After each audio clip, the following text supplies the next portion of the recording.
నా మీద ఒక 50 లక్షల రూపాయలకి ఒక డెఫమేషన్ ఇప్పుడు కూడా ఉంది అట్లా ఒక అంటే అది డైరెక్ట్గా మనం చేసిన దానికి వాళ్ళకి కాంపెన్సేట్ చేయాలి అని ఒక 50 లక్షలు చేశారు. అది కోర్టులో పెండింగ్లో ఉంది. శైలజ గారు అన్నారు అందరూ ఇంకా వీళ్ళు వాళ్ళనే ఉంది. అయితే నేను అనేది ఏంటంటే వాళ్ళ వ్యాపారానికి దెబ్బతిన్నప్పుడు వాళ్ళకి ఇరిటేషన్ వచ్చి ఎవడరా వీడు ఆఫ్టర్ ఆల్ గడ అని ఉంటారు. నిజంగా వాళ్ళతో కంపేర్ చేస్తే 1000 కోట్లు వాళ్ళను నేను ఆఫ్టర్ ఆల్ కింద వాళ్ళకి కనిపించుంటుంది. అయితే తప్పులేదు. నేనేమో దాని గురించే ఫీల్ అవట్లే. నేను మాట్లాడింది అబద్ధం అని చెప్పడమే కాకుండా నా చేత ఒక 50 లక్షల రూపాయలు కట్టించాలని ఎప్పుడైతే వేశారో అది ఎందుకో ఎవరికి కూడా పెద్ద వార్తల్లోకి రాలేదు. కారణం ఏంటంటే రామోజీరావు గారు లాంటి వాడిని అలా చూస్తే వాడి కళ్ళు పేలిపోవాలి, ఇప్పటికి ఇంకా పేలలేదు ఏంటనే జనం అనుకున్నారు. కానీ 50 లక్షలు ఏంటంటే అసలు మొత్తం వాడిని గొట్టలోడు తీసి రోడ్డు మీద నడిపించాలి, రామోజీరావుని అలా అంటారా అని. నేను నిజంగా రామోజీరావు గారిని ఏం అనలేదు. మీరు కావాలంటే పాతవి ఒకసారి తీసి చూడండి. ఇది వైలేషను. ఫస్ట్ ప్రెస్ మీట్లో క్లియర్గా చెప్పాను. ఏమనంటే ఇది నిజం కాకూడదని కోరుకుంటున్నా, నేను చేసిన ఆరోపణ నిజం కాకూడదని కోరుకుంటున్నా.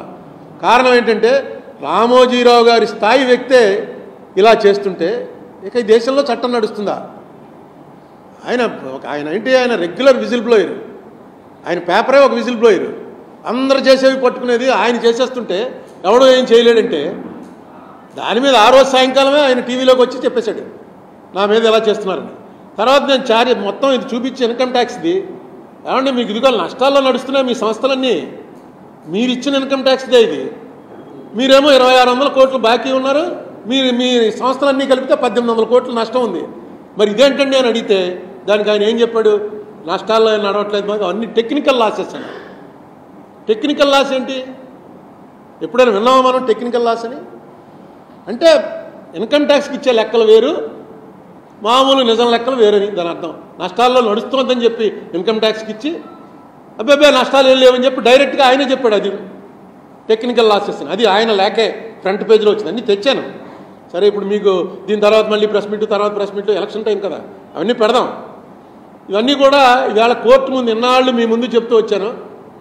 రాజమండ్రి ప్రెస్లో మీకు కూడా వచ్చే అందుకే ముందే అడిగేశాడు ఏంటి ఇష్యూ ఏంటని. ఎందుకంటే ఏముంది, మార్గదర్శి లేకపోతే పోలారం లేకపోతే ఏపీ రీఆర్గనైజేషను, ఇదే కదా గొడవని.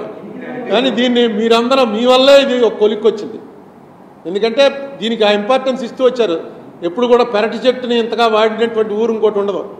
రాజమండ్రిలో నేను పెరటి చెట్టుని ఏదో అరుణ్ కుమార్ ప్రెస్ మీటే కదా ఏముంది వాడితో అనుకోకుండా మీరు వచ్చి ఇప్పుడు కూడా దాని మీద అంత ఇంట్రెస్ట్ చూపిస్తున్నందుకు చాలా థ్యాంక్స్. దీన్ని ఒక లాజికల్ ఎండ్కి ఈ రన్నింగ్ లోపల దీన్ని ఒక లాజికల్ ఎండ్కి తీసుకొస్తాం, ఖచ్చితంగా జరిగి తీరుతుంది. అది ఇంకొక విషయం, ఇంకొక వెరీ వెరీ ఇంపార్టెంట్, మళ్ళీ లేచిపోకండి. ఈ ఎన్నికల్లో నాకు సంబంధించిన వాళ్ళు నాకు చాలా సన్నిహితులు, ఈ పార్టీలో ఒకడు ఆ పార్టీలో ఒకడు ఆ పార్టీలో ఒకడు పోటీ చేస్తూ వస్తున్నారు. కాబట్టి నేను ఎన్నికల గురించి కానీ ఎన్నికల మీద